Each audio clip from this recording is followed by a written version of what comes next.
But let's go step aside from that for a second. You mentioned that Israel was slowed down. Did that prejudice the army, or did that prejudice Israel's ability to do what it needed to do? And would they be better off of just ignoring and forging ahead? Everybody's a Monday morning quarterback, as they say. But the truth is, the longer it took Israel to do what it needed to do, and I'm going to talk about what that means, the worse it was and the more pressure would come. And you have to remember, the international community was against Israel before Israel began its ground offensive. So just some statistics. The first week after October 7th, 69% of protests in the world were against Israel. The first week, Israel hadn't begun its operations. Quickly, it went to 95+% of what it is. We can discuss that of why, but that just is. So actually, let's skip ahead to that. Okay. Why is it? What happened? Why the world turned against Israel? Listen, you just look at the United Nations. You have more resolutions are against the United Nations, against Israel, than almost all nations combined in the world. Whether we're talking about the Human Rights Council, General Assembly, this has been going on.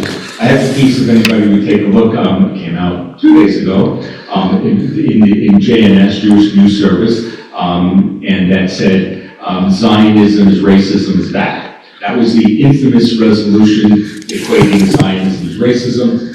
President Bush first, Herbert Walker Bush, had it rescinded, but the feeling that Zionism, the legitimate national movement of Jewish people to have their homeland and their indigenous land, was illegitimate. And so when somebody calls themselves a Zionist, even American Jews cringe a little. There's something they feel, that is racist or supremacist about it.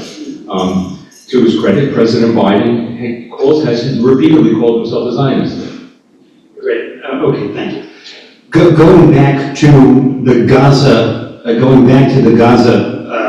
piece, we have heard a lot about humanitarian aid and about famine and about things happening. Can you tell us a little bit about that? Because just recently there have been reports that there is no famine and there's no expected starvation, and yet for months Israel was being pressured to do something. So can you maybe tell us a little bit about that? Well, it's always easier to blame Israel first and then go find the facts. So I did my own facts. I did my own investigative report. That with the officer in charge of bringing humanitarian aid through the crossings. So I'll give you the bottom line. Israel is flooding Gaza with food. Was it getting to everybody? No. Is there food insecurity there? Yes. Is Israel use famine as a weapon of war? Absolutely not. That's a blood libel. So why, if Israel's flooding Gaza, is there food insecurity? Well, let's start with the fact there's a war going on that was started by Hamas. Second, that when the food comes in, the UN agencies and the NGOs, non-governmental organizations, never set up to really distribute it correctly. One of the most notorious that has been bad about it is called UNRWA, United Nations Works Relief Agency. So when I was there 6 weeks ago, near the Kerem Shalom crossing, one of the major places, I learned a new word, sleeping trucks. What are sleeping trucks?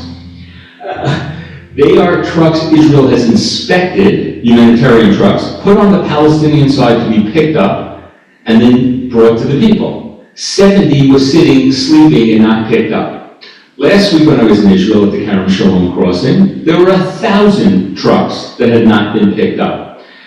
Blaming Israel here is not the problem. The problem is the UN agencies. You never read this in our mainstream reporting. Hamas steals a lot of the food. There are gangs. There is anarchy that's going on. And in defense of the international aid organizations, they're scared to do what they have to do.